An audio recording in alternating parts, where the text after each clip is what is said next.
Take a moment and look up at the night sky. Every single star you see is a sun. And around many of those suns are planets. Not just a few, but billions. So the question is simple, but massive.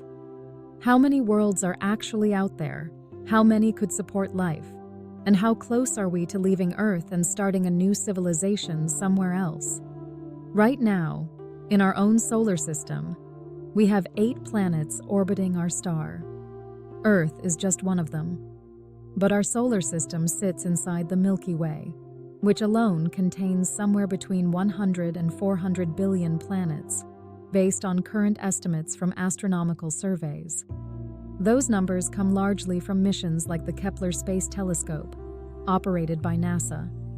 Before Kepler, scientists didn't even know if planets around other stars were common. Now we know they are the rule, not the exception. Since the early 1990s, over 5,000 exoplanets have been confirmed. These are planets orbiting stars beyond our sun. And that number continues to grow as detection methods improve. But scientists are not just counting planets. They are looking for very specific ones. Worlds that sit in what is known as the habitable zone, the region around a star where temperatures could allow liquid water to exist.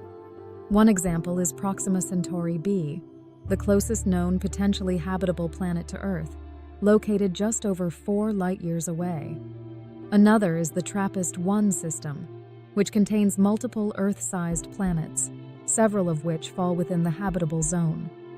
There is also Kepler 452b, often described as one of the most Earth-like planets discovered so far. But the word habitable can be misleading. It does not mean humans could survive there. It only means the conditions might allow life in some form, most likely microscopic. So even though the universe may be filled with potentially life-supporting worlds, reaching them is an entirely different challenge. The closest star system is more than 4 light-years away. That is roughly 40 trillion kilometers. The fastest spacecraft ever built, Voyager 1, would take tens of thousands of years to make that journey. Organizations like NASA and the European Space Agency are actively researching advanced propulsion systems, including nuclear and experimental concepts. But none are currently capable of transporting humans between stars within a realistic time frame. Because of this, scientists and engineers are focusing on something much closer: Mars. Mars is considered the most realistic candidate for human colonization in the near future. It has water in the form of ice, a day length similar to Earth, and enough resources that could potentially be used for survival. But the conditions are still extremely hostile. The atmosphere is thin and mostly carbon dioxide.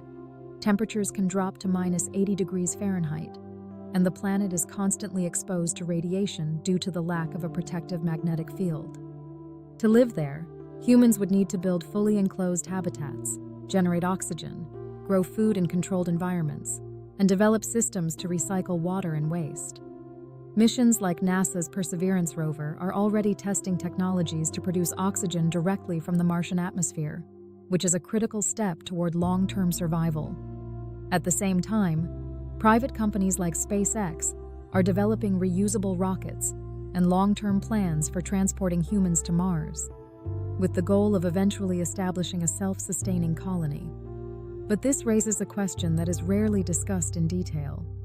If we could go, who would actually be allowed to go? Starting a new civilization on another planet would not be open to everyone, at least not in the early stages. The first groups would almost certainly be highly trained specialists: scientists, engineers, medical professionals, and technicians, people capable of solving complex problems in extreme environments. Selection would likely be handled by organizations such as NASA, international partners, and possibly private companies, depending on who is leading the mission. Factors like physical health, psychological stability, technical expertise, and the ability to work in isolation for long periods would all be critical. Over time, as infrastructure improves, the selection could expand to include more diverse groups of people. But in the beginning, it would be a very small and highly controlled population. So how many people could actually go? With current and near-future technology, the number is extremely limited. Early missions to Mars might carry anywhere from a handful to a few dozen people at a time. Even with multiple missions over several decades, you might only have a few hundred individuals living there in the early phases. For a civilization to truly sustain itself long-term, scientists estimate you would need at least several thousand people to maintain genetic diversity and a stable society. Some studies suggest tens of thousands would be ideal for a fully independent civilization that could survive without support from Earth. Reaching that scale would take an enormous amount of time, resources, and coordination. It is not something that could happen quickly. It would likely take centuries of continuous effort.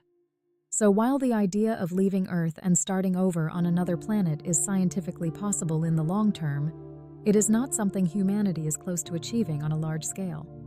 Right now, we are still in the earliest phase. We are exploring, testing, and learning. We are building the first pieces of technology that might one day allow humans to live beyond Earth. But we are not yet at the point where we can move entire populations or create fully independent civilizations on other worlds.